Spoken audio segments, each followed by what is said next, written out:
नालायक बच्चों, आपका वेलकम है। देखो मैंने जो आपको पहली क्लास कराई थी, जिस क्लास में मैंने आपको पूरा का पूरा फॉर्मेट वन गो में करा दिया, अगर कोई अच्छा बच्चा है आप में से तो वो वाला फॉर्मेट जैसे मैंने कराया 5 स्टेप्स में वो उसको याद कर लेगा। क्यों? क्योंकि आपके बोर्ड के एग्जाम में जो कैश फ्लो का क्वेश्चन आता है वो हलवा क्वेश्चन होता है, बट फिर भी उस हलवा क्वेश्चन में 6 आउट ऑफ 6 वही बच्चा लाता है जो उस हलवा क्वेश्चन को ऑर्डर वाइज करे। कहने का मतलब आपको कैश फ्लो का आंसर पता होता है पहले से, यस सर पता होता है, लेकिन उस आंसर को लाने के लिए आपको कुछ ऑर्डर्स फॉलो करने होते हैं। अगर आपने वो ऑर्डर फॉलो कर लिए तो आपके मार्क्स फुल आ जाएंगे। अब उसी के बेसिस पे एक सिंपल सा क्वेश्चन मैं आपके पास लेके आया हूं, क्वेश्चन नंबर 40। देखो बेटा क्वेश्चन क्या है, prepare cash flow statement on the basis of the information given in the balance sheet of Nidhi limited as at 31st March 2031 and 31st मार्च 2022। सवाल, वो आपको कैश फ्लो स्टेटमेंट कौन से ईयर का बनाने के लिए बोल रहा है, 2022-23 का या फिर 21-22 का? मतलब वो आपको ये वाला बनाने के लिए बोल रहा है या ये वाला बनाने के लिए बोल रहा है? वो आपको ये वाला बनाने के लिए बोल रहा है कि ये वाला बनाने के लिए बोल रहा है? कौन सा बनाने के लिए बोल रहा है दोस्त? कौन सा? 23। ऑब्वियसली सी बात है सर, क्योंकि कंपैरिजन यहीं पे होगा। चलो सर अब क्वेश्चन में देख लेते हैं सर। इन्फॉर्मेशन बहुत आसान सी इन्फॉर्मेशन है, उसके बाद आगे देखो सर एडिशनल इन्फॉर्मेशन है क्या? नहीं है, बट उन्होंने हमें बनाने के लिए क्या बोला? उन्होंने हमें बनाने के लिए बोला कैश फ्लो स्टेटमेंट। उन्होंने हमें बनाने के लिए बोला कैश फ्लो स्टेटमेंट। इसका मतलब मुझे वो तीनों एक्टिविटीज बनानी पड़ेगी। डन। चलो सर अच्छा, अब दूसरी चीज, एक और चीज देख लो। आप क्या मुझे बता सकते हो इस क्वेश्चन को देख के कि आपके पास opening cash and cash equivalent कितना है? आपके पास opening cash and cash equivalent कितना है? कितना? क्या बात है, गलत आंसर है 70। Opening cash and cash equivalent क्या है? Opening cash and cash equivalent कितना है? अब आओ सर जरा थोड़ा सा लास्ट क्लास जाते हैं बेटा। मैं जब आपको वो 2 क्वेश्चन करा रहा था तो यहां से एक आवाज आई थी, नाम नहीं ले रहा मैं, संस्कृति मैडम का बुरा मान जाएगी, कि सर ये क्यों करा रहे हो क्वेश्चन नंबर 1 और 2? क्यों? क्योंकि क्वेश्चन 1 एंड 2 में आपको बताया गया था कैश एंड कैश इक्विवेलेंट क्या होता है। सर देखो कैश एंड कैश इक्विवेलेंट का मतलब क्या क्या है? Cash, bank, marketable securities, current investment और शॉर्ट टर्म इन्वेस्टमेंट, ये सब चीजें ऐड करके कैश एंड कैश इक्विवेलेंट बनता है। अब इस क्वेश्चन में दोबारा से देखो कि कैश एंड कैश इक्विवेलेंट कितना है ओपनिंग का? मैं बता दें सर, जब आप इस करंट इन्वेस्टमेंट को ऐड कर दोगे इस 70 के साथ तो आ जाएगा आपका opening cash and cash equivalent. बताओ अब कितना है? 204 is your opening cash and cash equivalent. मैंने यहां पे लिख दिया सर 204। वेरी गुड बेटा। अच्छा क्लोजिंग वाला बताओ दोस्त कितना है? अरे क्लोजिंग वाला बताओ। 144। कहने का मतलब अब मुझे क्वेश्चन शुरू करना है 2,04,000 से और मेरा आंसर कितना आना चाहिए? 1,44,000। बोलो समझ में आ गया सर? पक्का मुझे समझ आया। अब जल्दी से चल के फॉर्मेट बनाते हैं, आ जाओ सर। चलो नालायक बच्चों देखो आपने फॉर्मेट बना लिया बेटा। फॉर्मेट में मैंने ऑपरेटिंग के बाद थोड़ी सी जगह छोड़ी है, उसके बाद फिर मैंने नीचे इन्वेस्टिंग के लिए थोड़ी सी जगह छोड़ी है और उसके बाद फाइनेंसिंग की। आपका सवाल हमेशा मेरे से आएगा कि सर आपको कैसे पता कितनी जगह लगेगी? मैंने बोला मुझे नहीं पता बेटा, मैं अपने एक्सपीरियंस के बेसिस पे ऐसी जगहें छोड़ रहा हूँ बेटा। ठीक, आप भी अपनी जब कैलकुलेशन करोगे तो धीरे धीरे आपकी प्रैक्टिस हो जाएगी। अब आओ सर क्वेश्चन देखते हैं और मैं आपको बताता हूँ क्वेश्चन शुरू कहाँ से होता है बेटा। आ जाओ क्वेश्चन पे बेटा आगे। सही है सर। सर क्वेश्चन शुरू कहां से करना है बेटा? क्वेश्चन शुरू कहां से करना है? सबसे पहले क्वेश्चन शुरू होगा बेटा ऑपरेटिंग से। आपको जाके देखना है कि ऑपरेटिंग के लिए हमें बनाना होता है वर्किंग नोट। सर कौन सा वर्किंग नोट? याद करो सर, आप याद करो आपका स्टेप 2 बेटा। स्टेप 2 में मैंने आपको क्या करवाया था? Operating activity. ऑपरेटिंग एक्टिविटी में टोटल कितने स्टेप थे? 9। और ये 9 के 9 स्टेप हमें एग्जाम में जाके लिखने। लेकिन इन 9 के 9 स्टेप्स में जब आपका पहला स्टेप आया था तो पहले स्टेप के लिए आपको बनाना पड़ा था वर्किंग नोट। और इस वर्किंग नोट की शुरुआत कहां से हुई थी? Defence of surplus. इस डिफेंस ऑफ सरप्लस में आपको ये 4 आइटम ऐड करने थे। 4 आइटम कौन से थे? Transfer to reserve, interim dividend, propose dividend और उसके बाद प्रोविजन फॉर टैक्स। अब जरा क्वेश्चन में जाके देखो क्या ये 4 चीजें हैं। सर क्वेश्चन में मुझे सबसे पहले सरप्लस तो मिल गया सर, सरप्लस का क्लोजिंग भी है और सरप्लस का ओपनिंग भी है सर, मुझे दोनों चीजें ये दिख गई। अब जरा जाके देखते हैं क्वेश्चन में रिजर्व है, रिजर्व मिलेगा बेटा यहीं पे रिजर्व एंड सरप्लस में। सर रिजर्व नहीं है। इसके बाद मैंने बोला था इंटरिम डिविडेंड और प्रपोज डिविडेंड, ये दोनों कहां मिलेंगे? एडिशनल इंफॉर्मेशन में। इस क्वेश्चन में एडिशनल इंफॉर्मेशन भी नहीं है तो मतलब वो भी आउट हो गया। अब बचा सिर्फ एक, कौन? Provision for tax. वो कहां मिलेगा? शॉर्ट टर्म प्रोविजन में मिलेगा। आओ जरा देखो शॉर्ट टर्म प्रोविजन में है, नहीं है। शॉर्ट टर्म प्रोविजन में सिर्फ एक चीज है, current मैच्योरिटीज of long term debt, इसके अलावा वो भी नहीं है। मतलब अब मुझे ये वर्किंग नोट बनाने की जरूरत नहीं है। क्यों? क्योंकि एक ही चीज तो आ रही है, क्या? Defence of surplus. सीधा उसको हम लोग अपने क्वेश्चन में इनकॉर्पोरेट कर देते हैं। आ जाओ सर, सर पक्का पक्का समझ में आ गया। चलो सर, सबसे पहले लिखो, सबसे पहले लिखो बेटा यहां पे net profit, net profit before, net profit before tax and extra ordinary items. Sir मुझे बताओ, आपका ओपनिंग सरप्लस कितना था बेटा? 3 लाख, और अभी ओपनिंग कितना है सर? 4 लाख। डिफरेंस कितना? 1 लाख। बेटा मैंने यहां पे लिख दिया 1 लाख रुपए। बोलो जनाब, समझ में आया क्या? बोलो सर, समझ आया? हाँ जी सर, पक्का पक्का समझ आया। अब इसके बाद क्या करना है? अब इसके बाद बेटा हमें आओ,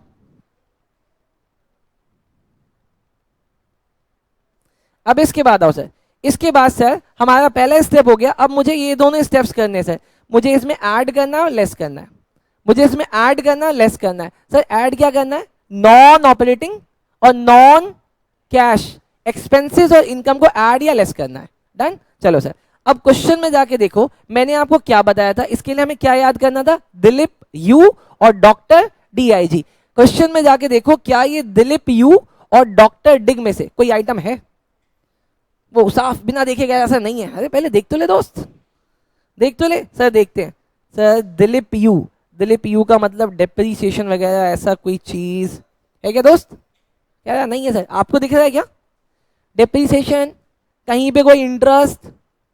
सर मुझे तो कुछ चीजें दिख रही हैं सर, आपको दिख रहा है नहीं दिख रहा मुझे नहीं पता, आपको दिख रहा है नहीं दिख रहा मुझे नहीं पता, लेकिन मुझे तो कुछ चीजें दिख रही हैं सर। आप बताओ, आपको दिख रही नहीं दिख रही है? बताओ सर, क्या आपको दिख रही नहीं दिख रही है? नहीं? अच्छा, अब जरा देखते हैं सर, सबसे पहले एक एक करके सारे आइटम देखते हैं। नीचे के तो दोनों आइटम देख चुके थे, अब एग्जाम में कैसे देखना है, ऐसे थोड़ी ना हवा में देखोगे।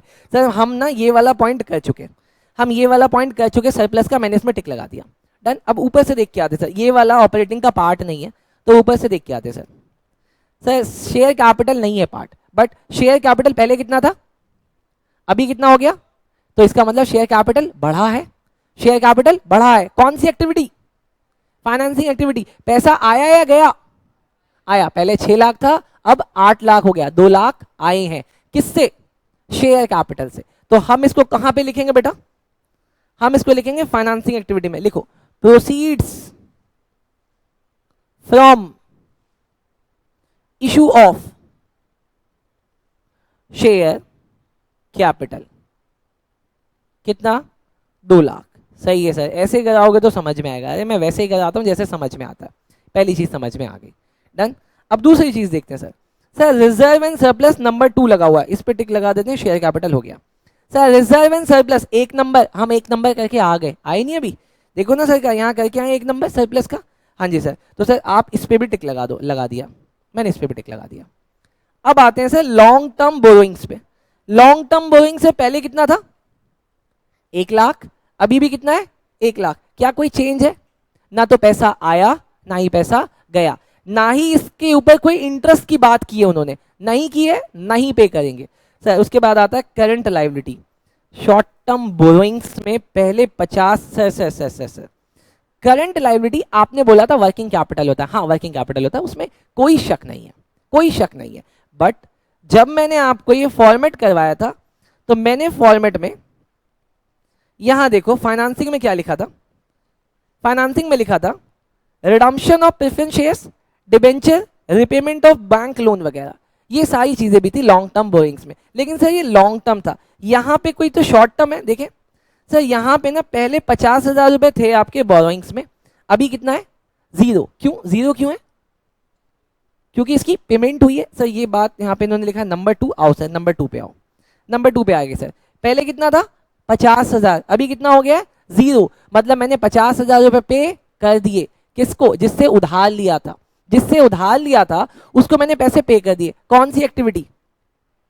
फाइनेंसिंग। आ जाओ सर, फाइनेंसिंग में लिखो बेटा repayment of, repayment of borrowings. तो 50,000 क्या हो जाएगा दोस्त? माइनस बोलो सर, बातें समझ में आ रही है क्या? हाँ जी सर, पक्का पक्का बातें समझ में आ रही है। जल्दी लिखो, अब आगे चलो सर। उसके बाद अब वापस वहां पे आओ, आ रहा है ट्रेड पेबल। अरे ट्रेड पेबल कौन सी एक्टिविटी है? ऑपरेटिंग एक्टिविटी है सर। ये कौन सी एक्टिविटी है? ऑपरेटिंग एक्टिविटी है। लेकिन ऑपरेटिंग एक्टिविटी में ये नीचे होता है। हाँ,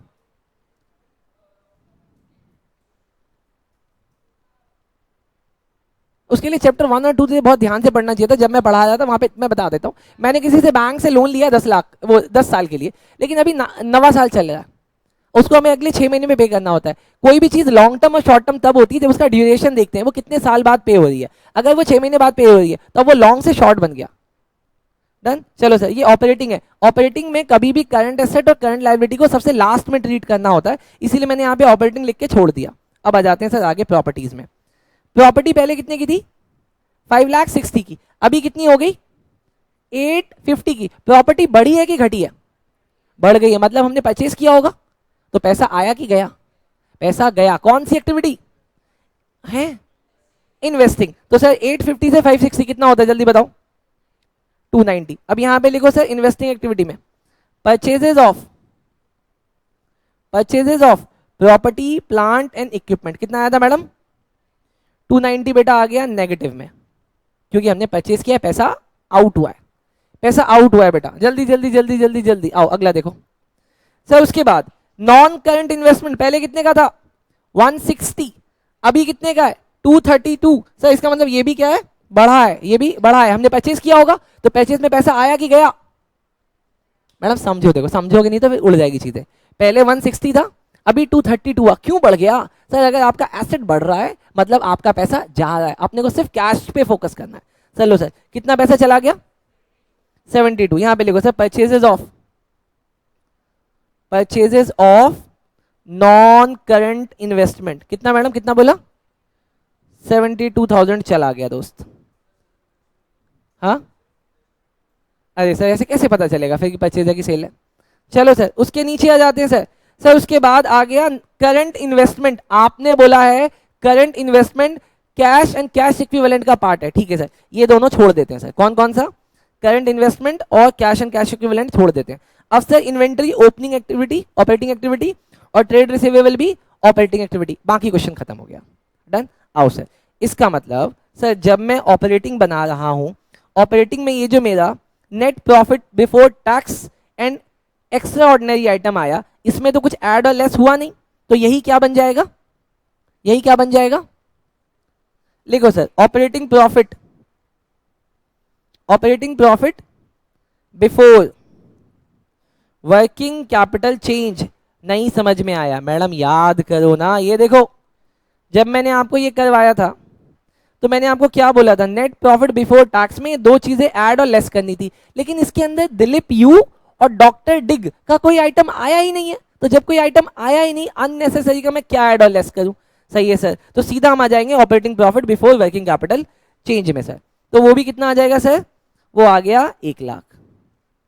बोलो समझ आया? हाँ जी सर। अब हम क्वेश्चन में ना 3 जगह लिख के आए थे ऑपरेटिंग ऑपरेटिंग ऑपरेटिंग, और वो सब क्या थे? वर्किंग कैपिटल थे बेटा, वर्किंग कैपिटल। सबसे पहले देखते हो, सबसे पहले था बेटा trade payable. Trade payable sir, आपका ट्रेड पेबल पहले कितना था? 48। अभी कितना हो गया? 40। ये डिक्रीज हुआ है। करंट लायबिलिटी जब डिक्रीज होती है तो वो ऐड होता है कि लेस होता है? वो लेस होता है। करंट लायबिलिटी जब डिक्रीज होती है तो वो लेस होता है। लिखो sir, less decrease in trade payable. Trade payable sir कितना? 48 से वो 40 हो गया, तो 8,000 लेस हो गया। अगला देखते हैं सर। उसके बाद सर इन्वेंट्री थी। इन्वेंट्री पहले कितना था दोस्त? 82। अभी कितना हो गया? 76। जब करंट एसेट डिक्रीज होता है तो ऐड होता है कि लेस? ये ऐड होता है। ये ऐड करो सर, ऐड डिक्रीज इन, क्या था? Decrease in inventory. बताओ सर कितना? इन्वेंट्रीज बेटा यहां पे 6,000 ऐड होगा। अगला देखो दोस्त, ट्रेड रिसीवेबल बेटा पहले कितना था? 92। पहले कितना था? 92। अभी कितना सर? 38। सर ये भी कम हुआ है, इसका मतलब पैसे और आए हैं। पहले 92 था ना दोस्त। चलो सर ऐड करो, ऐड करो, डिक्रीज इन ट्रेड रिसीवेबल कितना हो रहा है 54,000। डन। और तो कुछ नहीं बचा? नहीं सर और कुछ नहीं बचा। अगर और कुछ नहीं बचा इन सब को मुझे बताओ करके कितना आ रहा है 152। ये क्या कहलाएगा? ये कहलाएगा cash generated, cash generated before tax. कितना 152। अब इसमें से माइनस कर दो सर टैक्स पेड। क्वेश्चन में सर टैक्स पेड के लिए कोई इंफॉर्मेशन ही नहीं है तो क्या मान ले 0। तो सर वापस कितना आ जाएगा आंसर 152। और ये पॉजिटिव आ रहा है तो मैं यहां पे क्या लिखूंगा cash inflow from operating activity. और जब ये वाली लाइन आ जाती है तो इसी 152 को अपन बाहर लिख देते हैं बेटा। Done sir. ऑपरेटिंग अब मुझे पक्का पक्का पक्का समझ में आ गया। आएगा ही बेटा, पढ़ते कहां आ गया, पढ़ते कहां है बेटा। चलो सर अब सर अगर ये हो गया तो अब जल्दी से सर जरा इन्वेस्टिंग एक्टिविटी को भी कंप्लीट कर दो। इन्वेस्टिंग एक्टिविटी का टोटल कितना आ गया दोस्त? सर ये नेगेटिव का आ रहा होगा। हाँ जी सर। तो ये आ गया 362 नेगेटिव का। अगर नेगेटिव का है तो मैं बाहर भी लिखूंगा नेगेटिव 362। और पता है अंदर क्या लिख दूंगा? कैश, क्या लिखूंगा? Cash used in investing activity. क्या बात है सर, सर पक्का पक्का समझ में आ रहा है। सर जरा फाइनेंसिंग को ऐड करना। फाइनेंसिंग का कितना आ रहा है दोस्त? 150। सर ये पॉजिटिव आ रहा है नेगेटिव? मैडम ये पॉजिटिव या नेगेटिव? पॉजिटिव। तो यहां पे क्या आएगा? Cash inflow from financing activity. क्या बात है सर। सर उसके बाद आपने फिर से कुछ स्टेप्स बताए थे बेटा, जल्दी से इन 3 फिगर को अपने सामने रखो। और उसके बाद मैंने क्या फाइनल स्टेप बताया था कि अब आप तीनों के कैश फ्लो को ऐड करोगे। तीनों के कैश फ्लो को जरा ऐड करना। 152 प्लस 150 3,02,000 माइनस 3,62,000 कितना आंसर है? 60,000 नेगेटिव का। तो सर आप यहां पे नेगेटिव में लिख दो 60,000 और यहां क्या लिखोगे बाहर? Net decrease in cash and cash equivalent. क्या बात है सर। उसके बाद आप इसमें ऐड करोगे, ऐड क्या? Opening cash and cash equivalent. और ये काम मैं आपका क्वेश्चन की शुरुआत में ही करा चुका था। ओपनिंग कितना आ रहा है सर? ओपनिंग आ रहा है 2,04,000। सर हमने इन दोनों को ऐड कर रखा है। वेरी गुड बेटा, जल्दी से करो। तो 2,04,000 मैं इसमें ऐड कर दूं। अब बोलो सर 60,000 नेगेटिव में 2,04,000 पॉजिटिव का ऐड करने पे आंसर कितना? 144। और ये 144 क्या कहलाएगा दोस्त? ये कहलाएगा closing cash and cash equivalent. Sir पक्का पक्का पक्का समझ में आ गया? आएगा ही सर। अब इसको खत्म कर लो। देखो मैंने जितनी लाइनें खींची थी वहां पे हो गया। हाँ जी सर हो गया। Thanks bro.